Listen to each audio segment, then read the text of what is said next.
The reason why I decided to come to Project Veritas is because people need to know what's actually going on with Google. There's this facade about what they're doing, but what they're actually doing, what the employees are actually seeing inside the company is different. But the reason we launched our AI principles is because people were not putting that line in the sand, and they were not saying what is fair and what's equitable. So we're like, well, we are a big company, we're going to say it. People who voted for the current president do not agree with our definition of fairness. They're not an objective piece, they're not an objective source of information. But then there are teams which are called ML fairness. ML fairness, the teams? Fairness, like, yeah. You know, you need to be fair. We're also training our algorithms, like if 2016 happened again, would the outcome be different? They are a highly biased political machine that is bent on never letting somebody like Donald Trump come to power again. 2020 is certainly on top of now my old organization, Trust and Safety, is top of mind. They've been working on it since 2016 to make sure we're ready for 2020. This is a Goliath I'm but of David, trying to say that the emperor has no clothes. He got called in front of Congress multiple times. They can pressure us, but we're not changing. Being a small little ant, I can be crushed, and I'm aware of that. But this is something that is bigger than me. This is something that needs to be said to the American public. Elizabeth Warren is saying that we should break up Google. And like, I love her, but she is very misguided. Like, that will not make it better, it'll make it worse, because now all these smaller companies who don't have the same resources that we do will be charged with preventing the next Trump situation. It's like a small company cannot do. And it's like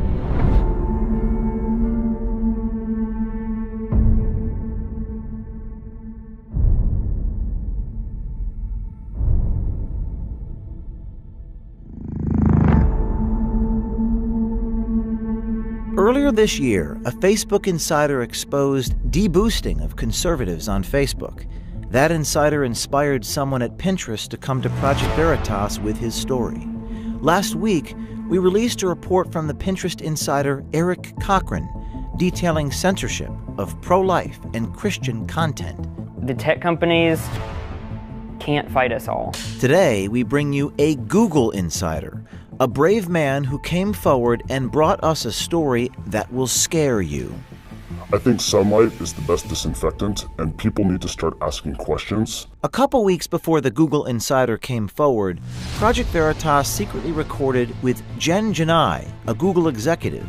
Janai talks about making sure when people search for things through machine learning algorithms, Google's political agenda is always present. We all got screwed over in 2016. Again, it wasn't just us, it was like people got screwed over, the news media got screwed over, like everybody got screwed over, so now we're rapidly being like, what happened there? How do we prevent it from happening again? Right after Donald Trump won the election in 2016, the company did a complete 180 in what they thought was important. Before, they thought self-expression and giving everyone a voice was important.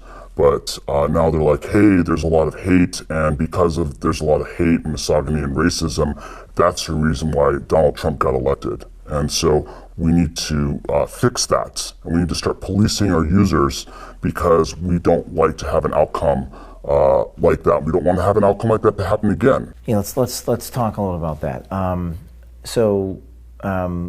Tell me more about what you observed at these meetings right after Trump was elected. Who said it? What was said exactly?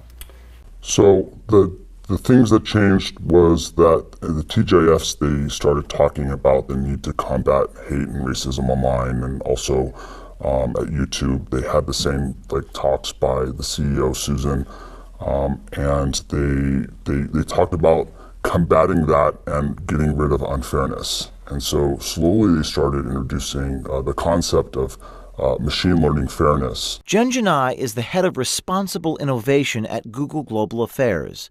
She determines policy and ethics for machine learning, or artificial intelligence.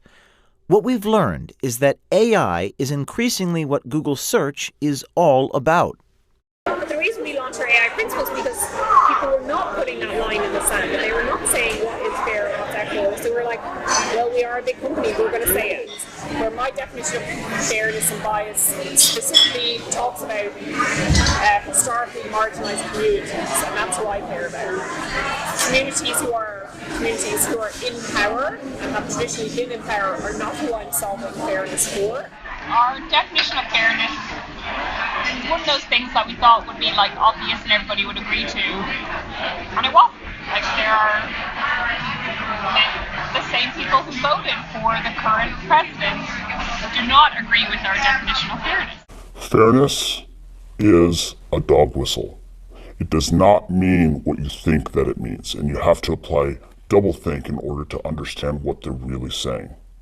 And what they're really saying about fairness is that they have to manipulate their search results so that it gives them their political agenda that they want. And so they have to rebias their algorithms so that they can get their agenda across. You know, to unpack everything that she's saying that she wants the algorithm to be fair to a hand-picked representative of that community means that what she's trying to do is she's trying to sell you a product that is not objectionable. What she's trying to do is she's trying to sell a product that's not objective, that doesn't represent the will of its users, but instead represents the will of a group of people making decisions behind the shadows. So what did you find inside Google that was related to this idea of fairness? What I found at Google related to fairness was a machine learning algorithm called ML Fairness, ML standing for machine learning. And fairness meaning whatever it is that they want to define as fair. You could actually think of fairness as unfair because it's taking as input the clicks that people are making and then figuring out which signals are being generated from those clicks and which signals it wants to amplify and then also dampen.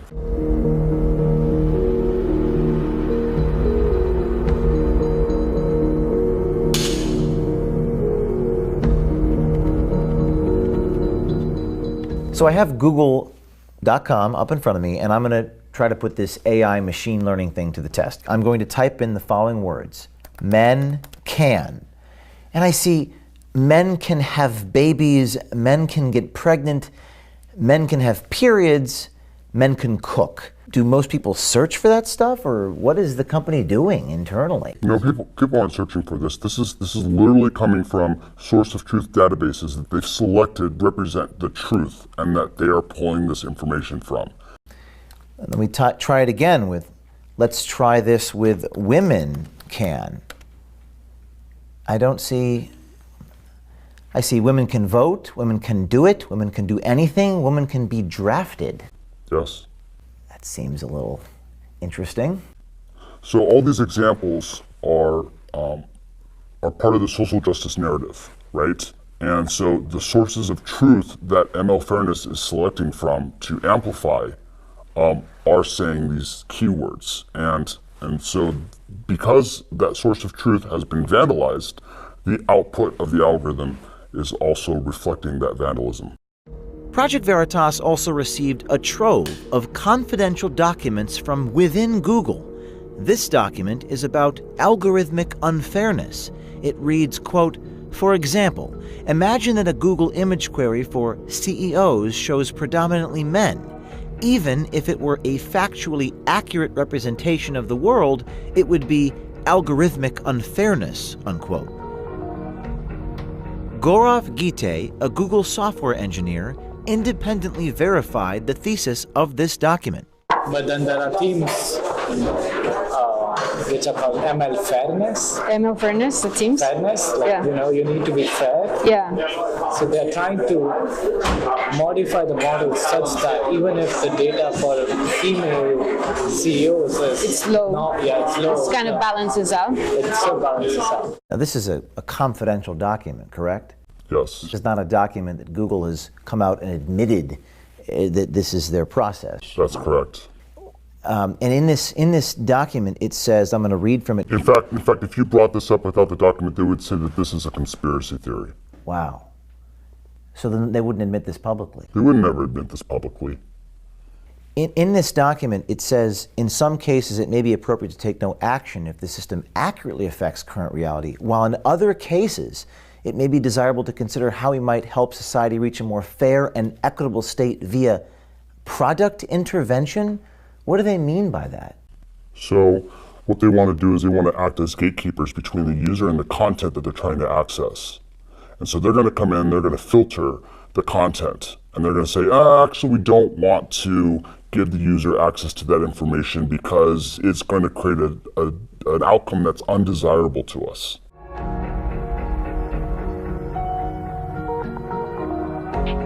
So this was an internal-only Google document which says the goal is to establish, quote, a single point of truth for definition of news across Google products, unquote. What does this mean? When they mean single point of truth, what they mean is alignment with the narrative. And so the narrative is manufactured by establishment players, and what they're looking to do is they're looking to boost authoritative content. Accusations on around the fairness is that we're unfair to conservatives because we are choosing what we define as credible news sources, and those news sources don't necessarily overlap with conservative sources, and so we're getting accusations of fair from one side.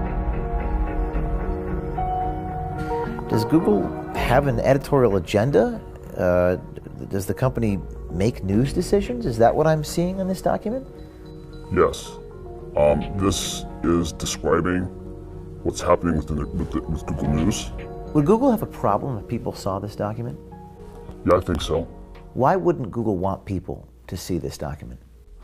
The reason why is because right here in some of these boxes, they're applying editorial, their editorial agenda onto the news sources. And if you were to expand that, you would see that there's machine learning fairness within these algorithmic checks. And they state right here that it's for crawlability and extractability, but in reality, does it fall in line with their agenda? And if it does, it pops to the top, and if it doesn't, then it gets buried. Other internal documents expose Google's hopes for ML fairness. Training data are collected and classified. Algorithms are programmed. Media are filtered, ranked, aggregated, and generated. People, like us, are programmed.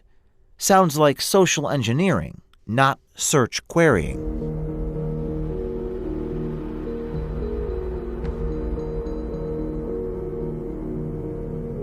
Google's power has become a political issue, with politicians on both sides of the aisle debating whether antitrust legislation or other regulations and controls are in order. We got called in front of Congress multiple times, and we've not shown up because we were like, we just know they're going to just attack us. Like, we're not going to change our response, we're not going to change our mind. There's no point in just sitting there being attacked for something that we know we're not going to change. Like, they can pressure us, but we're not changing. But we also have to be aware of what they're doing and what they're accusing us of. Like I said, like, they could just, like Elizabeth Warren, even I love her, but she's also saying, like, you just have to break up Google and that will solve everything. You have to what? Elizabeth Warren is saying that we should break up Google. And, like, I love her, but she's very misguided. Like, that will not make it better, it'll make it worse, because now all these smaller companies who don't have the same resources that we do will be charged with preventing the next Trump situation. It's like a small company cannot do. And it's like The White House won't play a role in making things more fair, so people are holding us accountable to fill in the gap of what should be fair. Right now, there's a lot of chatter in Washington, D.C., antitrust discussions and legislation being mentioned about breaking up Google. How do your bosses or the people that you work with inside of Google feel about that? For the most part, they're ignoring it. To them, it's not even happening. They don't see it as a real threat because it's something that's already happened before and passed. She just said what Google's really thinking, and they won't say in public. But she just said, you know, what a lot of us see and know to be true. And you guys just got her, and she just said the truth. They're not objective piece. They're not an objective source of information. They are a highly biased political machine that is bent on never letting somebody like Donald Trump come to power again. 2020 is certainly on top of now my old organisation, Trust and Safety, is top of mind. They've been working on it since 2016 to make sure we're ready for 2020. So training our algorithms, like if 2016 happened again, would the outcome be different? It's unclear what Janai is exactly referring to, but Google's political agenda is undeniable.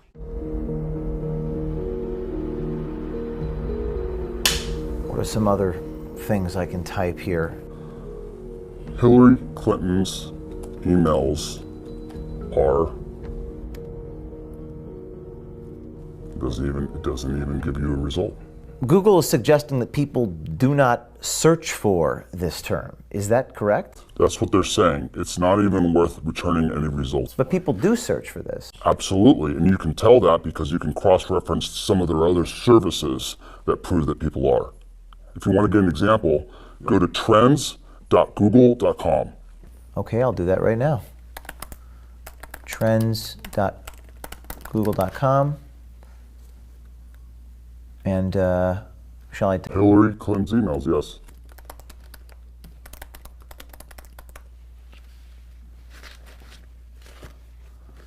Okay, and set it to the last 5 years.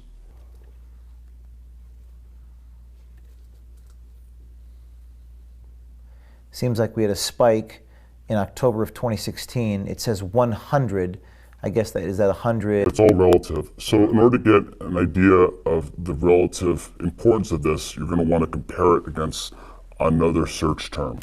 Let's type in Donald Trump's emails. Okay. Show me what I'm looking at here. So what we see right here is relative to the search term of Hillary Clinton's emails, Donald Trump's emails has no search traffic. No search traffic. Now let's go back to google.com and search for Donald Trump's emails, and it should show us no autocomplete because according to Google, no one searches for it compared to Hillary Clinton's emails. But it does. It gives us a whole bunch of different examples for autocomplete. So fewer people search for this and it autocompletes, and everyone searches for Hillary Clinton's email and it doesn't. That's right. What's the explanation? Well, according to them, Hillary Clinton's emails is a conspiracy theory and it's unfair to return results based on her emails. And so through their program of ML fairness, they've deleted the autocomplete off the internet like it didn't even exist. How did they do that? Was it manually? Was it a human being? Was it a machine? AI?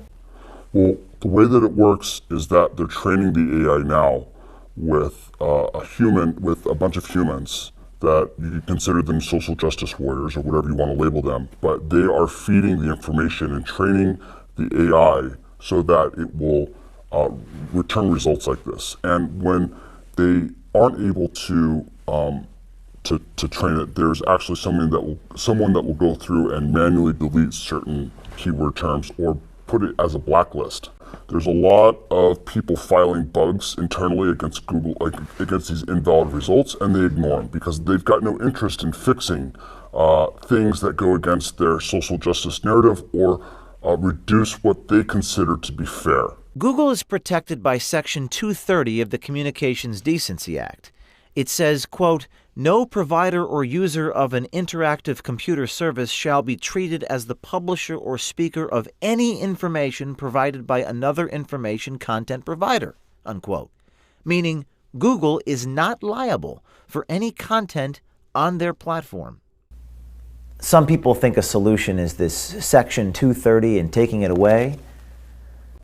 I mean, they violated not only the letter of the law, but the spirit of the law. Section 230 says that in order for them to be a platform, they can't censor the content that they have. And instead, they've decided to act as a publisher, making them responsible for everything that they put on. And they're still masquerading as a platform, even though they're acting as a publisher. It doesn't stop with Google search. Our insider says political biases are censoring voices on YouTube, owned by Google as well. He says the YouTube rollout discussion was at a rather bizarre location. We didn't have it. It was a special occasion that happened in May, and they invited us all to the Masonic Temple to talk about the future of the company for YouTube, and they described that they were going to have more content filtering. And right after that happened, a lot of the content creators started to get demonetized, and their videos started to get deranked. I'm talking about Dave Rubin, talking about Carpe Diem, talking about Tim Pool, and a lot of the other content creators that are within the YouTube ecosystem just saw their view counts just go through the floor. What did YouTube do to make their view counts go down? So Google is targeting what they consider to be right-wing news commentators. So that includes Tim Pool, Dave Rubin, Stephen Crowder, and a host of other right-wing people that they are coming in, they're deciding that they don't want these opinions to have a wide appeal. And so they're coming in and they're putting their thumb down and they're deciding which content the users are allowed to see. The way that Google is able to target people is that they take videos and then they do a transliteration through using artificial intelligence.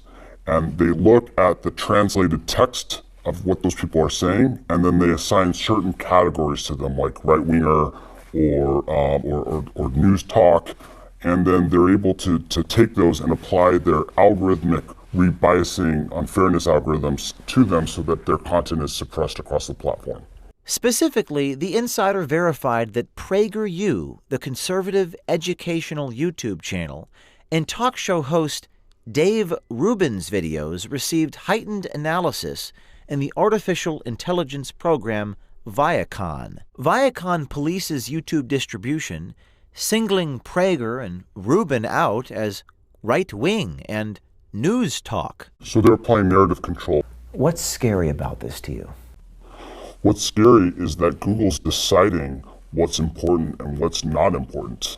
They are going through and they're effectively deleting conversations from the national narrative. It reminds me of a book called 1984, and that should have been a warning. 1984 should not be a user manual on how to run society. And Google's falling directly into that trap, where they're deciding what gets read, what gets consumed, what people are able to click on, what appears.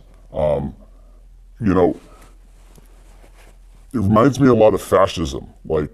It's not just about burning books. When videos get pulled off of a platform, that's also a form of censorship. I've been living this for, years. And so, it's like, yeah, that's what it is. And for other people, it's shocking. But for me, it's like, this is why I'm coming forward. Because it is shocking. And people have no idea that it's happening. And they still think that Google is an objective source of information, and it's not. Are you afraid? I am afraid. I was more afraid, but I had a lot of difficulty with the concept of, my life ending because of this. But I imagined what the other world would look like, and it's not a place that I'd want to live in. What do you think is going to happen next for you? Hopefully I get away with it and nothing bad happens, but bad things can happen. I mean, this is a behemoth, this is a Goliath, I'm but a David, trying to say that the emperor has no clothes. And being a small little ant, I can be crushed, and I'm aware of that. But this is something that is bigger than me. This is something that needs to be said to the American public. This year, insiders approached Project Veritas and told their stories, exposing the giants in Silicon Valley. Thanks to the bravery and courage these insiders are showing, big tech is being held accountable. This is a watershed moment. It's not the New York Times or CBS News doing the work. It's individual citizens, anonymous heroes who put their careers on the line and they've struck a nerve and found their voice at Project Veritas. People always ask me, what can I do? You can follow the lead of Eric Cochran and the Google Insider. You too can be brave, wear a camera, and contact us securely at projectveritas.com/brave.